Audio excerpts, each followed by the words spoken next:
जी बच्चे, हमारा टॉपिक है आज का हाइड्रोकार्बन्स और उनके शॉर्ट क्वेश्चंस हैं। और हाइड्रोकार्बन्स के जो शॉर्ट क्वेश्चंस हैं उसमें पहला पहला जो क्वेश्चन है आपका, what is the difference between the saturated and unsaturated hydrocarbons, कि क्या डिफरेंस है सैचुरेटेड और अनसैचुरेटेड हाइड्रोकार्बन्स का आपस में। ठीक है, तो याद रहे कि जो सैचुरेटेड और अनसैचुरेटेड जो हाइड्रोकार्बन्स होते हैं वो आपस में डिफ़र करते हैं बिकॉज ऑफ द यानी कि बॉन्डिंग। ठीक है ना, जो सैचुरेटेड होते हैं ना, सैचुरेटेड हाइड्रोकार्बन्स, और एक साइड पे है आपके पास अनसैचुरेटेड हाइड्रोकार्बन्स।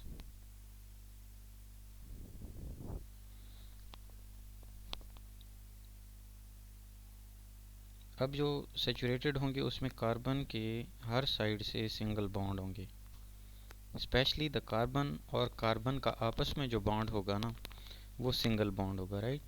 अच्छा, इसके अलावा अगर हम कहें कि जो अनसैचुरेटेड हैं तो वो कार्बन बॉन्ड जो कार्बन है वो आपस में इधर कहीं या तो डबल भी एग्जिस्ट करेगा या फिर carbon triple bond carbon exist करेगा।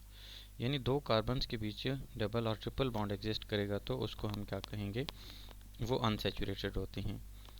ये पहला पॉइंट हो गया इनका भी। ठीक है, इनके दरम्यान सिंगल बॉन्ड, ठीक है, सिंगल बॉन्ड, और यहाँ पे यानी कि डबल या ट्रिपल बॉन्ड एग्जिस्ट करेगा। मोर ओवर अगर मैं कहूँ कि दूसरा पॉइंट जो इनका डिफरेंस है वो क्या है, दूसरा पॉइंट ऑफ डिफरेंस ये है बेटे कि ये हमेशा आपके पास सब्स्टिट्यूशन रिएक्शन देंगे, सब्स्टिट्यूशन रिएक्शंस ये देंगे।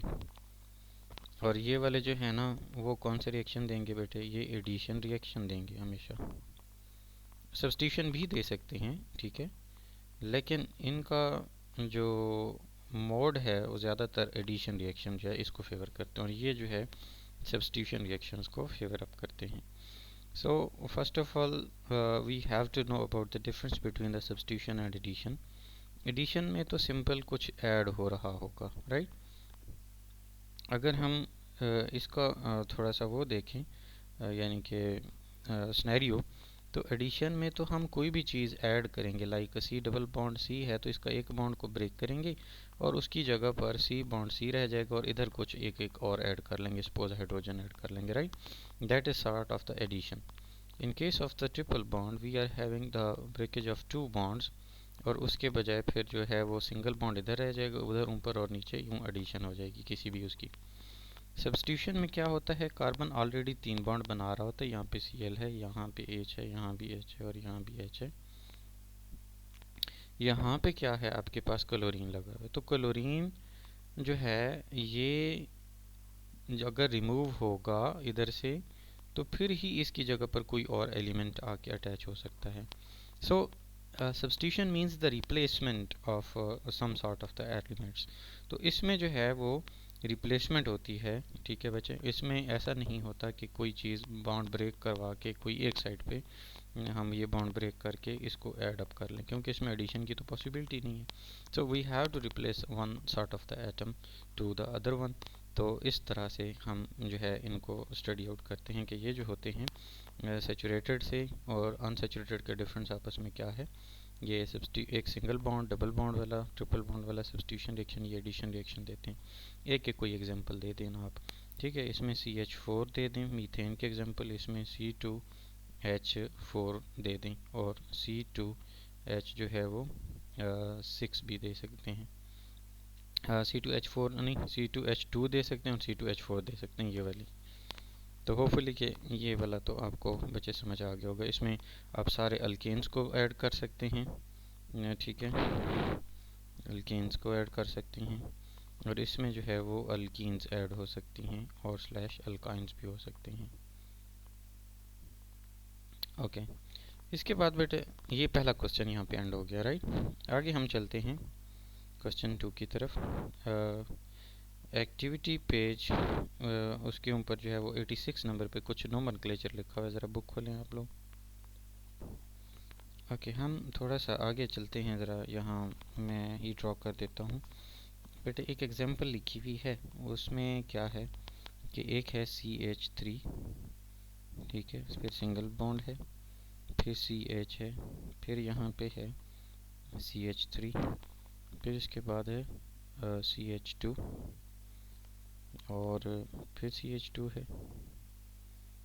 फिर क्या है CH, फिर CH3, और इधर फिर CH3 है।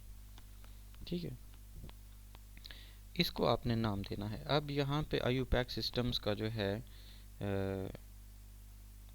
वो हम रूल्स अप्लाई करेंगे बेटा, जो हमने लास्ट टाइम जो है ना वो क्लास में पढ़ा था। और IUPAC सिस्टम क्या कहता है, international union of pure and applied chemistry का, वो ये कह रहा होता है कि जी हमने सबसे पहले तो लॉन्गेस्ट चेन चुननी होती है। तो लॉन्गेस्ट चेन के लिए जो है आप क्या करेंगे कि लॉन्गेस्ट चेन में आपके पास नंबर 1 ये कार्बन 2 ये इधर आते हैं तो 3 हो जाता है, यहाँ भी 3 होता है, यहाँ भी 4 होता है, यहाँ 5, अब इधर भी 6 है और इधर चलें फिर भी 6 है। तो आप यहाँ से कंटिन्यूस होके यहाँ नीचे आ जाएं, या इधर से कंटिन्यूस होके सीधे चले जाएं। दोनों के अंदर जो है वो आपके पास एक ही नंबर ऑफ कार्बन आइटम्स की स्ट्रेंथ है, तो इसलिए हम कोई से भी साइड ले लेते होते हैं। ठीक है, और इसलिए जब हम ये कोई सी भी एक साइड चुन लेते हैं तो ओवरऑल जो मेन अगर आप देखें तो वो हेक्सेन है, जो नंबर ऑफ कार्बन एटम्स होते हैं, राइट। तो हेक्सेन का मतलब क्या है, ये 6 हैं, हेक्सेन्स क्या होते हैं जिसमें 6 कार्बन एटम्स होते हैं, राइट। अच्छा, अब हेक्सेन तो आ गया, नॉर्मली हमारे पास हेक्सेन फॉर्म में चेन है। अब क्वेश्चन ये है कि एक 2 कार्बन के ऊपर मैथल ग्रुप है मिथाइल, और एक है आपके पास 5 नंबर पे आ रहा है, अगर हम यूं स्ट्रेट चेन को चूज़ करते हैं, राइट। तो हम क्या करेंगे, कहाँ कहाँ पे इसकी जो है वो कंसिडरेंस करेंगे, हम देखते हैं कि आपके पास 2, 5 पे और डैश के साथ फिर इधर डाई मिथाइल हो जाएगा, यानी कि 2 और 5 पे 2 दफ़ा मिथाइल है, और फिर उसके बाद हेक्सेन आ जाएगा, ये इसका नेम हो जाएगा 2,5 डाईमिथाइल हेक्सेन। फिर इसके बाद आप क्या करेंगे कि आप नेक्स्ट जो है कोई एग्जांपल को कोट कर रहा हूँ मैं यहाँ पे बच्चे, मैं इसमें से ना 4 एग्जांपल्स के हुए ना, मैं सिर्फ इसमें से 2 कर देता हूँ ताकि आपकी प्रैक्टिस के लिए भी कोई एक आध छोड़ दी जाए, नहीं होगी तो फिर मैं करा दूँगा। तो इसमें जो दूसरे वाला है, सॉरी सी पार्ट है, मैं वो भी कर देता हूँ, बी और डी आपने खुद करना है। सी पार्ट थोड़ा सा कम्प्लेक्स है, यानी कि देखने में कम्प्लेक्स है, कोई ऐसा कम्प्लेक्सिटी नहीं है इसकी भी। तो सबसे पहले इसमें देखें जी कि CH3 है, फिर बॉन्ड CH2 है, फिर यूं करके है, और फिर CH है, फिर यहाँ पे एक है CH3, फिर इसके बाद है जी CH2CH, CH, और यहाँ पे एक जा रहा है बॉन्ड CH3 का, और फिर इधर भी एक CH3 का। अच्छा, अब बेटे आपके पास एक स्टाइल ऑफ नंबरिंग तो ये है कि आप 1 इधर से शुरू करें, 2 इधर से, 3 इधर से, 4 इधर से। एक और स्टाइल ऑफ नंबरिंग क्या है, आप 1 इधर से शुरू करें, 2 इधर से, 3 इधर से, 4 इधर से, 5 इधर से, और 6 यहाँ पे।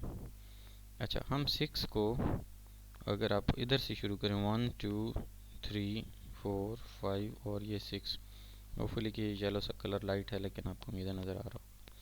तो हमारे पास 2 स्टाइल्स में ऐसा सीन है जहाँ पे जो नंबरिंग है वो 6 तक जा रही है।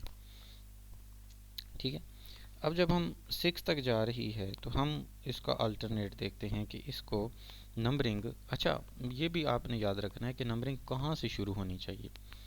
ये हमने इसका जो रूल पढ़ा था वो ये पढ़ा था कि नंबरिंग जो है वो एक ऐसे एंड से शुरू होनी चाहिए जहाँ पे ब्रांचिंग को नंबर लोअर पड़े। अब यहाँ पे गौर करें बच्चा, अगर आप थोड़ा सा, तो इसमें यहाँ पे ब्रांचिंग जो है वो पहली ब्रांच शुरू होके 3 पे आ रही है, राइट। मैं इसको कलर चेंज कर देता हूँ, यहाँ देखें ये 3 पे आके पहली ब्रांच ये निकल रही है, सब्स्टिट्यूएंट निकला, राइट। अगर हम इधर से काउंटिंग करें, अगर यूँ करें 1 2 3 4 5 और 6, तादाद तो अब भी 6 है, लेकिन अब आपको ब्रांचिंग पड़ रही है 2 पे, तो you have to select that sort of the numbering in which the branching gets the lower number, right? So in this case we are having the methyl group at the carbon number 2 and the carbon number 4, while in the contrary the foremost जो आपकी numbering थी उसमें क्या था हमारे पास, the number was given to the substituent that was at the first position as number 3, and the second position number was the 5 carbon atom. So I'm here to mention the both of the names and then letting it to correct. First of all, the first name suggesting, well, we are numbering from left to right side. We are having 3, 5 dimethyl hexane. So that is the first sort of the name which was wrong. While on the other hand, if we are numbering from right to left, in this case forgetting the substituent as the lower number, we have the name as 2, 4 dimethyl hexane. So that is the accurate name, और ये जो है आपका confirm एक तरीके से ठीक नाम होगा। तो बच्चे आपने नेमिंग में ये भी याद रखना है कि जब आप नाम दे रहे होते हैं तो उस टाइम पे आप इन सारी चीज़ों को कंसीडर आप कर रहे होते हैं या नहीं कर रहे होते। अगर आप नहीं कर रहे होते तो फिर जो है वो आपके लिए प्रॉब्लमेटिक है, राइट। हम आगे चलते हैं। इसी एक्टिविटी का दूसरा पार्ट है जिसमें कुछ वो कह रहा है कि रॉन्ग नेम गिवन है, उनके आपने सही नेम्स देने हैं बेटे। जैसे 2 मिथाइल प्रोपेन लिखा है, ठीक है। प्रोपेन मीन्स के मैं इधर लिख भी देता हूँ, एक्टिविटी क्वेश्चन 2, और ये उसका ए पार्ट है, राइट। अच्छा, अब हम क्या कहते हैं, वो कहते हैं 2 डाईमिथाइल।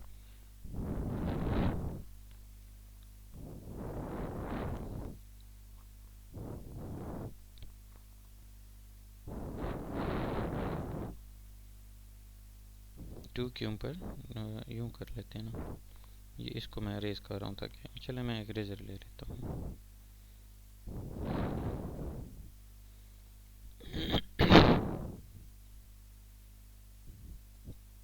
अच्छा, ये 2 के ऊपर डाई मिथाइल है तो ये CH3 और ये प्रोपेन है तो ये भी CH3 हो जाएगा, और ये भी खाली H3 इधर लग जाएगा यूँ। अब इसकी नंबरिंग जो है हम काउंट करें 1 2 3, एक ये हो सकता है, दूसरा नंबरिंग यहाँ से ऊपर से नीचे भी हो सकती है, इधर भी 3 है। अच्छा, फिर इधर से यूँ चले जाएं, इधर से यूँ चले जाएं, इधर से सीधा चले जाएं, हर साइड से 3 ही नंबर आ रहा है आपको। सो आप जिस नंबर को फॉलो करेंगे बच्चे, वो क्या होगा कि आप यानी कि इसको लुकअप करें तो आप इसी मेन लाइन को ही देखें तो फिर ये 2 पर जो मिथाइल है, ये 2 और 2 पर 2 मिथाइल हैं, तो 2 डाई मिथाइल आप इसको लिखेंगे, डाई मिथाइल प्रोपेन होगा, राइट। यानी ये 2 डाई मिथाइल प्रोपेन नहीं है बल्कि 2 डाई मिथाइल प्रोपेन है। इसी तरह एक और एग्जांपल है, मैं उसको भी कोट कर देता हूँ। ई पार्ट पे थोड़ी सी ये एक लंबा सा क्वेश्चन है, तो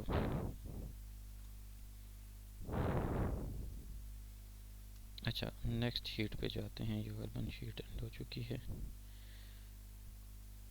तो मैंने कहा कि जी हम क्या करते हैं, इसका जो है नेक्स्ट एग्जांपल देते हैं, activity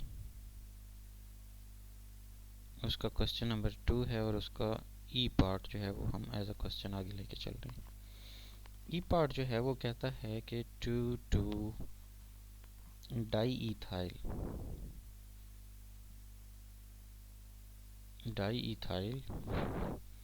propane, sorry 2 diethyl 4 dimethyl pentane.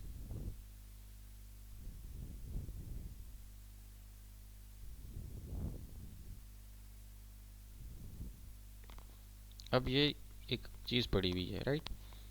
अब बच्चे इसमें आपने सबसे पहले तो मेन लाइन देखनी है, आपकी पेंटेन है, इसका मतलब you have to synthesize a carbon chain with the 5 carbon atoms. तो फर्स्ट ऑफ ऑल हम क्या करेंगे, इधर 5 कार्बन की यूं करके लाइन ड्रॉ कर देंगे, ये 5 कार्बन एटम्स आ गए। फिर वो कह रहा है 2 और 2 पे डाई इथाइल है, अगर आप इसको 1 कहते हैं, इसको 2 कह देती हैं, यानी ये 1 है ये 2 है, तो 2 के ऊपर इथाइल है CH2 CH3, ये एक लग गया। दूसरा जो है वो इधर भी CH2 और CH3, ये दूसरा इथाइल लग गया। फिर वो कह रहा है कि 4 यानी 4 पे भी 2 दफ़ा ऊपर नीचे डाई मिथाइल है। इधर 4 है ये मिथाइल और ये CH4 है। ये हमें कैसे पता चला? ये देखो, हमने इसको 1 लिखा, ये 2, ये 3, ये 4 और ये 5। अब वो कहता है कि ये चीज़ें गलत हैं, इसको ठीक करना है हमने। इसको पहली तो बात है, हम कार्बन के साथ हाइड्रोजन एटम्स पूरे कर लेते हैं। अब बच्चे यहाँ से हमें बड़े क्लियर तरीके से पता चल रहा है कि ये पेंटेन नहीं है, ये कुछ और है, यानी ये हेक्सेन की तरफ जा सकता है। इसमें हम ऐसा ट्रैक भी यूज़ कर सकते हैं जिसमें ब्रांचिंग ज़्यादा हों। यहाँ पे आपके पास ब्रांचिंग 1 2 3 4 ब्रांचिंग्स हैं, ठीक है। अब हम क्या, पहली तो बात है कि हमने ये भी देखना है कि लेंथ ऑफ द चेन किस साइड पे बड़ी है। अगर इधर ये हमने अगर चेन चुनी तो इसमें है 5। अगर मैं एक और अल्टरनेट बता दूं, जैसे कि अगर मैं कहूं कि हम यहाँ से यूँ नंबरिंग शुरू करें कि इसको 1 कहीं, इसको 2 कहीं, इसको 3 कहीं, इसको 4 कहीं, इसको 5, इसको 6, या इधर भी 5 6 हो सकता है। यानी या तो हम इस ट्रैक पे जाएं यूँ करके, या फिर हम यूं करके यूं नीचे आ जाएं। दोनों साइड पे 6 नंबर ऑफ कार्बन एटम्स हैं, जबकि जो बुक वाले ने हमें दिया उसमें 5 कार्बन एटम्स हैं, तो वो चेन तो आपकी गलत है। तो हम क्या करते हैं, हम वैलिडेट करना चाहते हैं, यानी इस पूरे प्रोसेस को हम कैसे वैलिडेट करेंगे। हम इनको जो है वो देखते हैं कि इनके जो नंबर्स हैं उसको हम अल्टरनेटिवली कैसे बेहतर कर सकते हैं। अच्छा, अब आप यहाँ से 1 2 और 3 नहीं कर सकते। उसकी रीज़न क्या है बेटे कि यहाँ से थर्ड नंबर पे नंबरिंग आएगी 1 2, और तीसरे पे ये ब्रांच आएगी। अगर आप इधर से 1 काउंट करते हो, ये 2, तो इधर 2 पे आपके पास ब्रांचिंग आ रही है, तो ये वाली ज़्यादा वैलिड नंबरिंग है, राइट। सो आप जो है वो क्या करेंगे, हम इसको मतलब मज़ीद नंबरिंग को रीसेट करके मैं ड्रॉ कर देता हूँ, ताकि आपके लिए जो हमें अब यहाँ तक ये पता लगे कि why we are going to number these carbon atoms from the right side. ठीक है, 1, ये 2 3, here is the 4 5 and 6। Okay, अच्छा, अब आपके पास 1 से लेकर 6 तक आ गए हैं कार्बन एटम्स टोटल। ठीक है, आप यहाँ पे देखें कि मिथाइल कितनी बार आ रहा है, गौर करें जी। एक तो मिथाइल ये पड़ा हुआ है 2 कार्बन पे, एक 2 पे एक और मिथाइल पड़ा हुआ है, सॉरी मैंने CH3 लिखा हुआ है, CH3 ऐसे रहेगा। और यहाँ पे एक 4 नंबर पे भी पड़ा हुआ है ये मिथाइल, ठीक है। और 4 के ऊपर एक और चीज़ है जो कि मिथाइल नहीं है, ईथाइल है। मैंने इसको थोड़ा डिफरेंट स्टाइल से कलरफुल कर दिया। अच्छा, अब ये जो आपके पास तरीक़ाकार है जिसमें आपके पास जो है मिथाइल 3 लगे हुए हैं बट एट डिफरेंट पोजीशंस लगे हुए हैं, तो इसको आप कैसे नंबर आउट करोगे? तो इसको भाई आप लिखोगे 2,2,4। जितनी जितनी जगहों पे मिथाइल है वो आपने उतनी दफ़ा रिपीट करनी है, कॉमा के साथ सेपरेट करना है, फिर आपने हाइफन देनी है। और इधर कितने हैं मिथाइल, इस 3 की वजह से ट्राई मिथाइल आ जाएगा, ठीक है। अब दूसरा सब्स्टिट्यूएंट आपने जो 4 के ऊपर लगा है वो देखना है वो क्या है, मिथाइल है या ईथाइल है, that is the ethyl. So ethyl must have to put alphabetical order के अंदर फर्स्ट ऑफ ऑल। तो हम 4 और ईथाइल लिखेंगे यहाँ पे, 4 इथाइल, फिर जो है हाइफन, और फिर 2 2 4 ट्राई मिथाइल, इस तरह आ जाएगा। और टोटल नेम जो है उसके अंदर कितने हैं कार्बन, 6 हैं, तो hexane. So we have placed the ethyl group as the first priority because ethyl E contains the E as the first alphabet and E is alphabetical order में जो है वो पहले आएगा, तो हम उसको पहले लिखेंगे, मिथाइल को बाद में लिखेंगे। So we are having the name as the 4-ethyl 2,2,4 trimethyl hexane। ये किस कंपाउंड का नेम है, ये आपकी एक्टिविटी में जो कंपाउंड उसने दे रखा था 2,2-डाई इथाइल 4,4-डाईमिथाइल पेंटेन। पेंटेन वाला नेम हेक्सेन में कन्वर्ट हो गया और ये जो जितने सब्स्टिट्यूएंट थे हमने वो भी सारे कंसीडर कर लिए। होपफुली बच्चे आपको ये नेमिंग का सिस्टम सारा समझ आ गया होगा। ये नेमिंग का बताना के पर्पज़ भी सिर्फ आपको चीज़ें रिकॉल करना है, वैसे आपने ये किया हुआ भी है, आप ये करें। मोर ओवर अगर आपको इसमें से कोई इशू आता है तो हम अगले उसमें क्लास में देख लेते हैं। इसके बाद मैं नेक्स्ट क्वेश्चन की तरफ चलूँगा, जो कि आपका नेक्स्ट क्वेश्चन है कि जी discuss how the physical properties of the alkanes with respect to their change होती हैं with respect to their atomic with respect to their number of carbon atoms. इधर इधर मैं एक चीज़ लिखता हूँ, changes with respect to their carbon atoms, यानी कार्बन एटम्स के जो नंबर हैं उसके बिना, उसके मतलब उसके मदद से कैसे कैसे ये जो हैं वो चीज़ें जो आप कह सकते हैं कि चेंज हो रहा होता है। क्वेश्चन नंबर है आपके पास 3, यानी कार्बन का एटम तादाद चेंज होती है तो उनकी physical properties of the alkanes पे क्या इम्पैक्ट पड़ता है। देखो कार्बन की क्या प्रॉपर्टीज़ हैं बेटे, यानी कि अल्केन्स, जो अल्केन्स होते हैं या अल्कीन्स या अल्काइंस, इनके 1 से लेकर जो कार्बन 1 जिसके अंदर है और कार्बन 5 तक एट मैक्सिमम, 3 तक भी होता है और बाज़ दफ़ा 5 तक, ये होती हैं गैसेस। ये क्या होती हैं, गैसेस। अच्छा, इन्हीं का जो C6 है उससे लेकर C15 तक ये ऑलमोस्ट होते हैं लिक्विड्स। ठीक है, इसके बाद अगर हम इसका थर्ड क्लासिफिकेशन देखें तो उन्हीं की C16 टू C17, ये जो हैं बेटे ये सॉलिड्स होते हैं, but these are the semi solids, right. So semi solids जो है ये ऐसे होते हैं जैसे कि आपकी ये वैक्स होती है, या वो जिसमें वो आप मोमबत्ती वगैरह के अंदर आपने देखा होगा जो कैंडल्स होती हैं उसमें लगा होता है, तो वो बिल्कुल सेमी सॉलिड टाइप होता है, ऐसा नहीं होता कि हार्ड सॉलिड हो, राइट। तो इस तरह का ये, अब यहाँ पे जो क्वेश्चन है वो ये है कि भाई इनकी जो फिजिकल स्टेट है वो कैसे वेरी करती है, how their melting and boiling points are gonna change with respect to the number of carbon atoms. तो यहाँ से हमें बड़ी क्लियरली पता लग रहा है कि if the first 5 members are gaseous in nature, what does it mean? It's clearly indicating that the 5 carbon atoms molecules are smaller in size, and therefore there will be the small London dispersion forces, या इसको आप दूसरा भी नाम दे सकते हैं, London dispersion forces one aspect, या इसी को आप क्या कहते हैं, वो इंस्टेंटेनियस डाइपोल भी कहते होते हैं। So in case of the smaller molecules there will be low interactive London dispersion forces, and therefore these are the gaseous in nature, while the number of carbon atoms are gonna increase up to C15. Right at that time we can say the increase in the number of carbon atoms are continuously increasing the size of the molecule, and they are gonna bigger in size.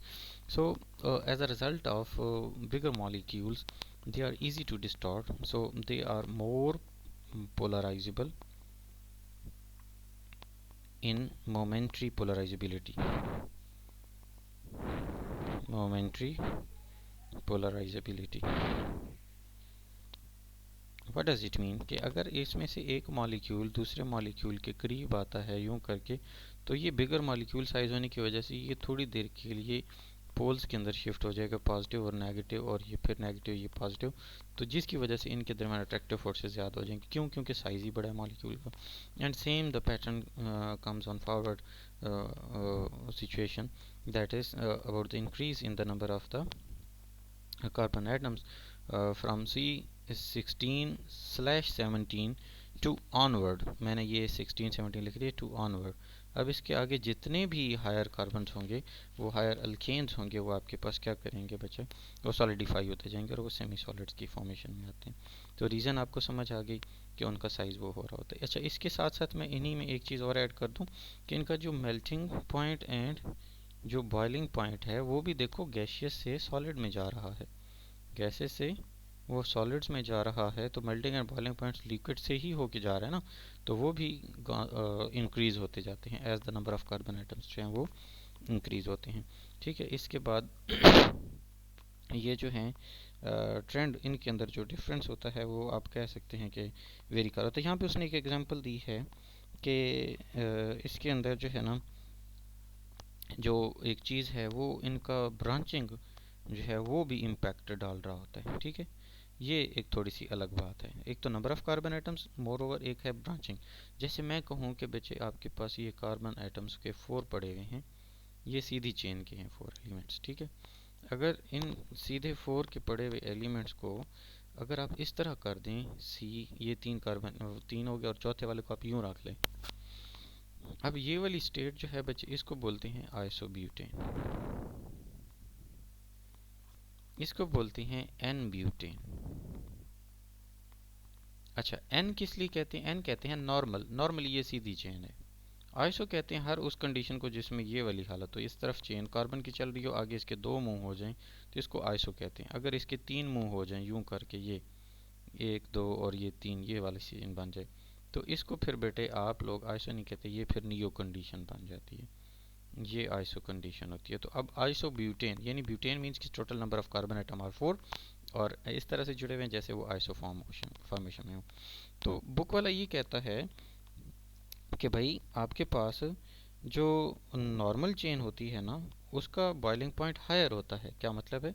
अगर मैं इसको यूं इस पे explain करूं यहाँ पे, तो ये जो है ना एन ब्यूटेन आपके पास, ये वाला ये हायर बॉइलिंग पॉइंट होता है। इसका बॉइलिंग पॉइंट उसने दिया है 0.4 डिग्री सेल्सियस, जबकि इसका बॉइलिंग पॉइंट है -10.2 डिग्री सेल्सियस। तो ये बड़ा जो है एक अच्छा खासा डिफरेंस है। तो वो कहता है कि उसकी भी रीज़न अगेन से ये है कि अगर आप देखो तो ये 4 कार्बन आइटम जब सीधी चेन में होंगे तो वो लेंथी मॉलिक्यूल बना देंगे, वो ज़्यादा एरिया को कवर कर रहे होंगे। आइसो में वो एक बिल्कुल शॉर्टर एरिया को कवर अप कर रहे होंगे, इसलिए ये जो है इसका बॉइलिंग पॉइंट भी इतना ज़्यादा नहीं होता, क्योंकि इसके अंदर इतनी डेवलप नहीं होती हैं वंडर वाल फोर्सेस। ओके बेटा, नेक्स्ट हम क्वेश्चन की तरफ चलते हैं, जो कि आपके पास है जी फोर्थ वाला क्वेश्चन कि why the alkanes are inert toward the acid alkalis and oxidizing and reducing agents. जी, एसिड अल्कीलीज और ऑक्सीडाइजिंग रिड्यूसिंग एजेंट्स के लिए ये क्यों जो है अल्केन्स हैं वो इनर्ट इन नेचर हैं। तो फर्स्ट ऑफ ऑल बच्चे आप लोग मेरी आवाज़ आ रही है आपको? इनफैक्ट ये बात कर रहा है पोलर्स और नॉन पोलर के बीच में, कि आपके पास जो पोलर होते हैं ना, जैसे H और बॉन्ड Cl है, तो ये पार्शली नेगेटिव होता है, ये पार्शली पॉजिटिव होता है। अगर हम कार्बन हाइड्रोकार्बन्स की बात करें जिसमें हाइड्रोजन और आपके पास कार्बन एटम्स होते हैं, right, so in this case the shared pair of electron is neither attracted toward that of the carbon atom nor it's gonna attract toward that of the hydrogen atom, as carbon and hydrogen both are of the almost same electronegativity, because the electronegativity of the carbon is 2.5 and that of the hydrogen is 2.1, so almost of the similar electronegativity. So both of the elements are unable to attract the shear pair of electron toward their self. अब बचे इसमें से जो सबसे एक जो separate या आप कहें कि एक अलग सी जो बात आती है वो यही होती है ऑर्गेनिक कंपाउंड्स की, कि ये नॉन पोलर इन नेचर होते हैं। और इनकी नॉन पोलर नेचर की वजह से फिर क्या होता है, इनकी सॉल्युबिलिटी भी नॉन पोलर के अंदर होती है। ठीक है, यानी कि अगर मैं ये कहूँ कि लाइक डिजॉल्व्स लाइक, एक रूल होता है जिसमें पोलर पोलर में सॉल्युबल होता है, नॉन पोलर नॉन पोलर के अंदर, तो नॉन पोलर होने की वजह से ये नॉन पोलर के अंदर ही सॉल्युबल होते हैं। अब उसने फिर नॉन पोलर आगे सॉल्वेंट बता दिए, carbon ether, carbon tetrachloride etc. More over जो फिर आगे उसने बताया है ना कि बॉइलिंग और मेल्टिंग पॉइंट्स वो भी इंक्रीज होते हैं with the increase in number of carbon items. ठीक है, और सॉल्युबिलिटी जो है वो डिक्रीज हो जाती है। ठीक है, सॉल्युबिलिटी जो है वो डिक्रीज होती है by increasing carbon atom, by increasing carbon numbers, यानी कार्बन के नंबर्स को बढ़ने की वजह से ये वो हो जाएगी। एक यहाँ तक है। इसके बाद आप पेज नंबर 87 पे आ जाएं। नेक्स्ट क्वेश्चन जो है आपका, ये नेक्स्ट क्वेश्चन जो है इनफैक्ट ये क्वेश्चन नंबर 4 है, और इसमें बच्चे अगर आप देखें ना 16.2.5 जो लिखा हुआ है छोटा सा टॉपिक कि reactivity of alkanes alkanes are paraffins are inert toward that of the acid alkali oxidizing and reducing agents under normal condition. तो इसकी रीज़न वो उसने भी नीचे लिखी हुई एक्सप्लेनेशन में। इसके दो पॉइंट्स लिखे हुए हैं आपके पास, एक inertness of the sigma bond, दूसरा है नॉन पोलर बॉन्ड्स। मिल गया आपको? तो नेक्स्ट जो हमारा ये क्वेश्चन है इनफैक्ट वो यही है ना कि यानी फोर्थ क्वेश्चन कि क्यों आपके पास जो है वो नॉन पोलर जो सॉरी क्या कहते हैं जो आपके पास अल्केन्स होते हैं वो आपस में वो अल्केन्स जो हैं वो इनर्ट क्यों होते हैं, वो यानी कि एसिड अल्कलीज और ऑक्सीडेशन रिडक्शन रिएक्शन क्यों नहीं दे रहे होते। तो उसकी रीज़न बच्चा यही है कि इसके अंदर जो सिग्मा बॉन्ड है ना इनर्ट होता है, ये पहली बात है। अब सिग्मा बॉन्ड इनर्ट क्यों होता है, वाई? तो सिग्मा बॉन्ड की फॉर्मेशन पे जाते हैं हम।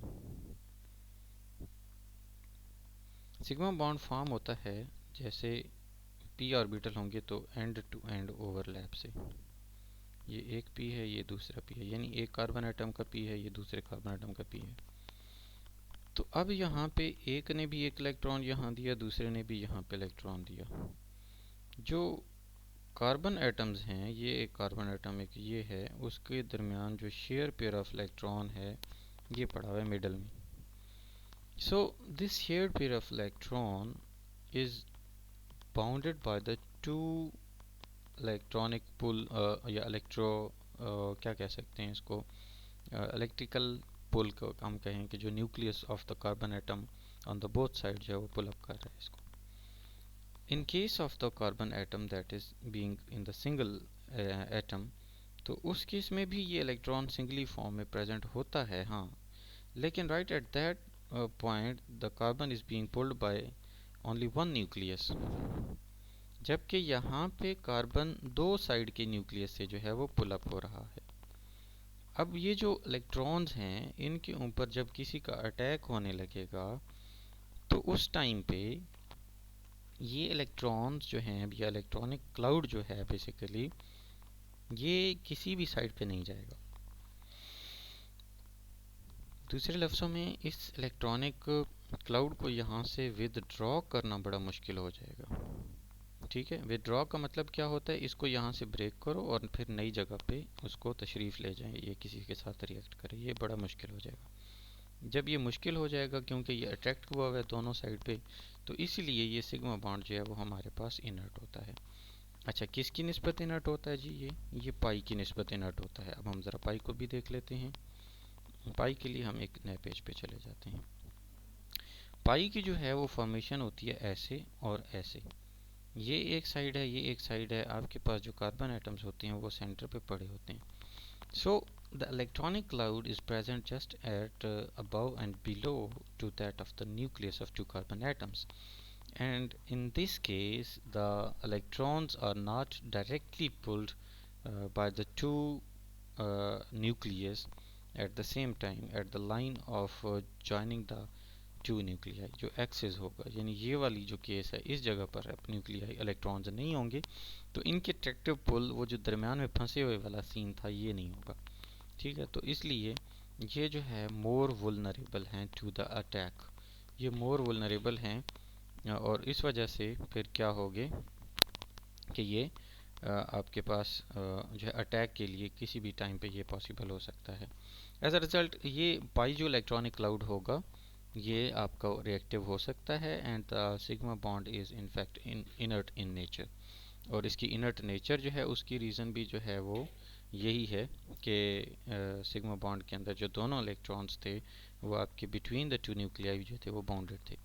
इसके बाद है जी नॉन पोलर बॉन्ड्स जो होते हैं वो क्या होते हैं, दूसरी जो रीज़न है। ठीक है, बी रीज़न जो है वो क्या है कि why the alkanes are less reactive toward the acid और अल्कलीज। एक तो है जी सिग्मा बॉन्ड की इनर्टनेस, सिग्मा बॉन्ड इनर्टनेस, ये पहली रीज़न थी, ए पॉइंट। जो बी पॉइंट है बेटा ये है आपका non polar bond.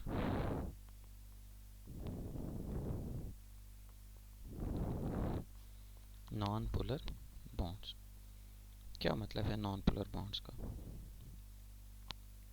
Non polar bonds और बेसिकली ये आप कहें कि कार्बन और कार्बन के बीच, अब जो दोनों एक ही एलिमेंट के बीच होंगे तो यहाँ पर बेटा आपके पास कभी भी इलेक्ट्रॉनिक क्लाउड किसी साइड नहीं जाएगा। तीसरा क्या होता है, इनके बीच एक हाइड्रोजन के साथ हो सकता है। तो जो हाइड्रोकार्बन्स होते हैं उनके जितने भी बॉन्ड होते हैं वो बेसिकली नॉन पोलर होते हैं। अच्छा, नॉन पोलर होंगे तो क्या होगा भाई?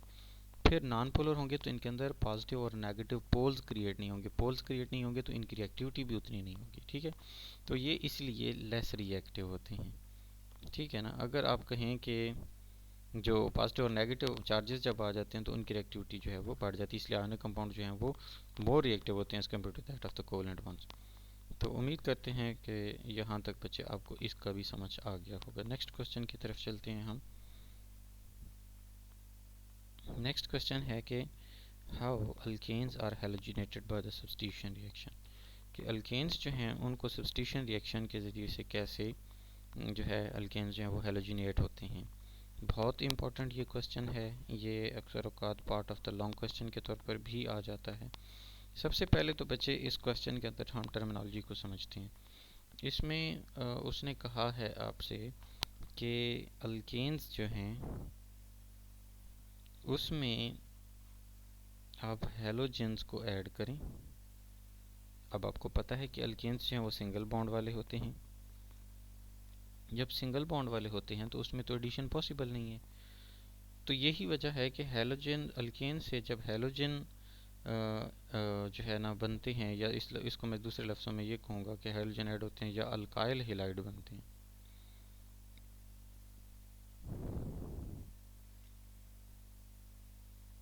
यानी अल्केन्स से अल्काइल हेलाइड का जो सीन होता है, इसको मैं हटा ही देता हूँ हेलोजेंस बनने का। अल्केन्स से जो अल्काइल हेलाइड्स बनते हैं वो बेटे यानी कि सब्स्टिट्यूशन रिएक्शन को फॉलो कर रहे होते हैं। सब्स्टिट्यूशन रिएक्शन को फॉलो कर रहे होते हैं। क्या मतलब है इस बात का? इसका मतलब ये है कि ये सब्स्टिट्यूट हो जाते हैं। यानी मैं अगर कहूँ कि आपके पास CH3 बॉन्ड CH2 बॉन्ड यहाँ पे OH है, तो OH जो है यहाँ से रिमूव होता है। ठीक है, और उसके बाद कोई और चीज़ यहाँ पे लगती है। जैसे मैं कहूँ कि CH3 CH2, सॉरी एक इसको थोड़ा सा मैं दोबारा वो कर देता हूँ कि यहाँ पे अल्केन्स बनाने के लिए इधर आपको H लगाना पड़ेगा ना, क्योंकि अल्केन्स के सारे हाइड्रोजन ही होते हैं। तो इस हाइड्रोजन को रिमूव करके अगर आप Cl2 में कुछ ऐड कर दें कि एक H जो है वो इस Cl के साथ चिपक जाए और एक Cl जो है वो इधर आके लग जाए, यानी -HCl हो जाए यहाँ से और CH3 CH2 बॉन्ड Cl, अगर ये स्टेट आ जाए तो फिर आपका जो है वो अल्काइल हेलाइड जो है वो बन जाता है। तो वो कहता है कि अल्केन्स से alkyl halide by substitution reaction बनते हैं। तो इसका क्या मैकेनिज्म होता है, कैसे फॉर्मेशन इसकी होती है, इसके बारे में उसने पूछा है।